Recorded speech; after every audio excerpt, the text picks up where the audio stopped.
we can have prosperity everywhere.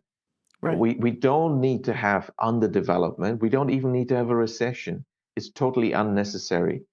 And that is the shocking thing once you realize, because when you study economics, they certainly won't tell you all these things. But the fact is, I just want to point out, sure, and you were very clear about this in Malmo, we can do it with while healing the environment. This does not exactly. have to be environmentally damaging whatsoever, quite the opposite. Exactly. Right. Exactly. Now that's the other red herring, and misinformation that's been spread. Economic growth is actually bad, and there's limits, and we're depleting the environment, and it's all bad. Now, I think we all agree we need to protect the environment, and Yes. pollution of the environment is bad, and we should avoid it, and there should be measures in place to do that. But that's actually not the point, because what they're arguing now is economic growth is the enemy, and they've argued this since this Club of Rome study, limits to growth. First of all, there are no limits to growth. Right. That's already completely false. So ever since I did the relational databases and the simulations in the 90s, I said the only limit to growth is our imagination, because Precisely. intellectual capital can add fantastic amounts of living and financial equity infinitely. It's a matter of our time and imagination. And then I forget how you said it in Malmo, but you said essentially the same thing, and I was just like, oh, thank God, finally a Yes, scholar who it can is explain absolutely this. true. It is Yeah, absolutely true. In yeah, fact, yes, let me explain this, why this is true. First of all, this claim that growth is the enemy, and therefore they're even arguing now we need degrowth, we need like reduced growth. In fact, we need to have zero growth or negative growth, which is quite extraordinary.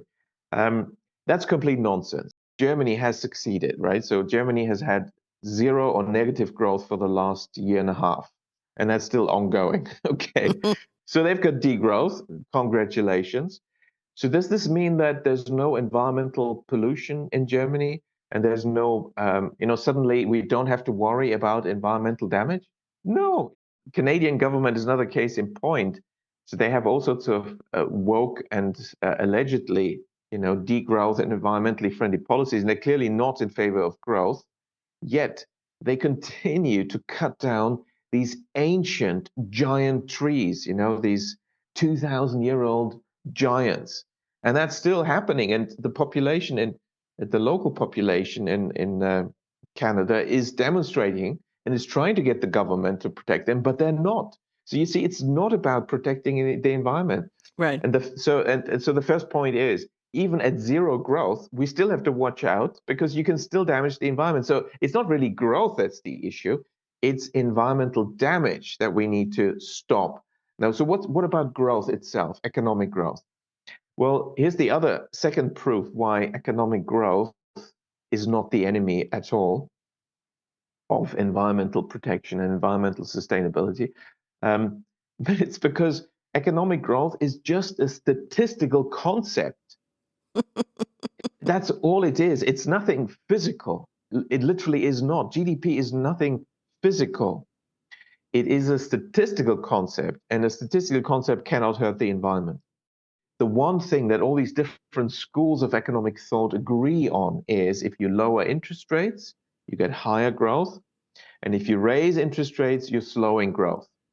And whether you're a classical economist like David Ricardo, or neoclassical like Alfred Marshall, or you're Keynesian like Keynes, or the followers of Keynes, Tobin, and whatever they're called, or whether you're a Friedmanite monetarist, or more recent, real business cycle, dynamic stochastic general equilibrium macromodels, or even alternative approaches like Austrian economics, they all agree on this.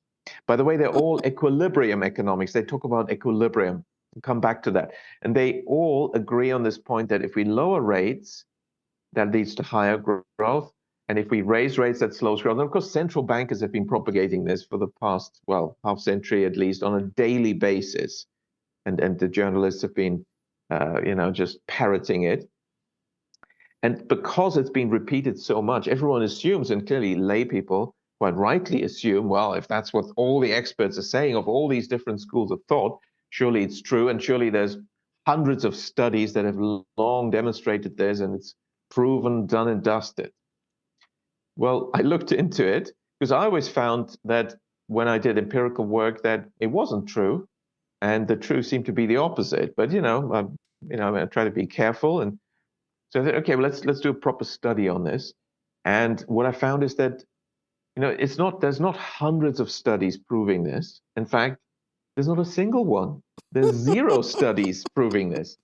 There is no evidence for this whatsoever.